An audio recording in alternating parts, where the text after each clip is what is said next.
أشهد أن لا إله إلا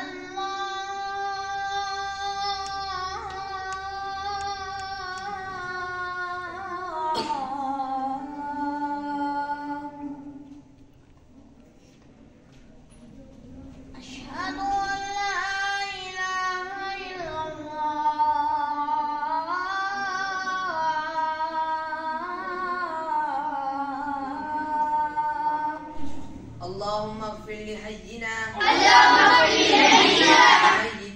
وميتنا وشاهدنا وغائبنا وصغيرنا وكبيرنا وذكرنا وأنثانا اللهم من أحييته منا فأحيه على الإسلام وتوفيته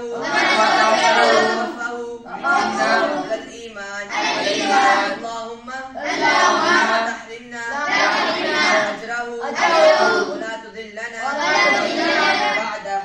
اللهم إنا لا نبنى فلان في ذمتك